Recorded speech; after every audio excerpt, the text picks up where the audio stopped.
جی ناظرین، آج دینی سوالات کے جوابات دینے کے لیے ہمارے پاس موجود ہیں حافظ ابوبکر عباس صاحب، جو ناظرین کی طرف سے دیے گئے سوالات کے جوابات دیں گے۔ حافظ ابوبکر صاحب، آج کا جو پہلا سوال ہے وہ عامر گوندل صاحب کی طرف سے ہے کہ اگر کوئی بندہ سحری کھا رہا ہو اور اذان ہو جائے تو اسے کیا کرنا چاہیے؟ بسم اللہ الرحمن الرحیم۔ جی، سحری کے متعلق سوال ہوا ہے کہ سحری کھاتے ہوئے اذان ہو جائے تو اس کا کیا حکم ہے۔ نبی علیہ السلام کی جو احادیث ہے اس سے استدلال کیا گیا ہے کہ نبی علیہ السلام نے فرمایا کہ جب تم کھانا کھا رہے ہو اور تمہارا ہاتھ کھانے کے اندر ہے تو اس کھانے کو مکمل کرو۔ اب اس کے اندر دو حکم ہے۔ پہلی چیز یہ ہے کہ اذان ہو رہی ہو تو جو پہلے کھانا کھا رہا تھا اس نے چھوڑ دینا۔ یہ اب ایک مجبوری ہے کہ کوئی اٹھا ہے، لیٹ اٹھا ہے، اسے سو رہا تھا، اب وہ جلدی سے اذان ختم ہونے سے پہلے پہلے کھا سکتا ہے، لیکن یہ عام روٹین نہیں بنانی۔ اور جو پہلے کھا رہا تھا اس نے ختم کر دینا ہے۔ جو پہلے کھا رہا تھا اور وہ اذان کے دوران کھاتا رہا ہے تو اس کا روزہ نہیں ہوا، کیونکہ اس نے نبی علیہ السلام کی مخالفت کر دی ہے۔ ہمارا دوسرا سوال ہے جو ناظرین کی طرف سے کیا گیا ہے۔ زمان بٹی صاحب سیالکوٹ سے سوال کرتے ہیں کہ رمضان المبارک کے 3 اشروں رحمت، بخشش اور جہنم سے آزادی، ان اشروں کا حدیث سے کیا ثبوت ملتا ہے؟ نبی علیہ السلام کی احادیث میں تو یہ بات نہیں ہے، تو اس کے متعلق ایک حدیث بیان کی جاتی ہے جو کہ سنتاً بہت زیادہ ضعیف ہے۔ علامہ ابن البانی جو ہیں رحمہ اللہ، انہوں نے بھی اسے سخت ترین ضعیف کہا ہے، باطل کہا ہے۔ حافظ ابن حجر رحمہ اللہ نے بھی اسے ضعیف کہا ہے۔ اصل میں یہ بات مان لی جائے کہ رحمت کا، بخشش کا مہینہ ہے تو اس میں کوئی غلط بات نہیں ہے، وہ واقعی ہے، لیکن یہ عشرے جو تقسیم کیے گئے ہیں یہ غلط ہے۔ اور نبی علیہ السلام نے فرمایا رمضان تو پورے کا پورا ہی رحمت اور بخشش ہے۔ افطاری کے وقت بھی بخشش کا اعلان ہوتا ہے اور سحری کے وقت بھی ہوتا ہے، حتیٰ کہ رمضان میں کوئی بندہ سویا ہوا ہے وہ بھی عبادت کے اندر لکھا جاتا ہے۔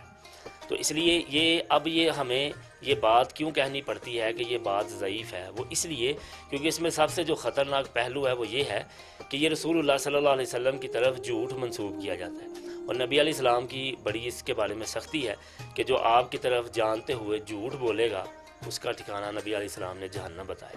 تو اس وجہ سے اس کو اللہ کے نبی صلی اللہ علیہ وسلم کی طرف منسوب نہیں کہہ سکتے، ویسے کہہ سکتے ہیں کسی کا قول ہے یا کسی نے یہ بات کی ہے، نبی علیہ السلام کا یہ فرمان نہیں ہے۔ جی، آپ سب ناظرین کی طرف سے جو تیسرا سوال ہے وہ قیام اللیل یعنی تراویح اور نماز تہجد میں کیا فرق ہے اور اس کا اجر کیا ہے؟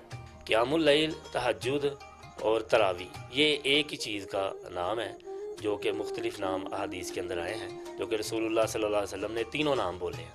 قیام اللیل بھی بولا ہے، تہجد بھی بولا ہے اور تراویح بھی بولا ہے، اور صحابہ نے بھی، تابعین نے۔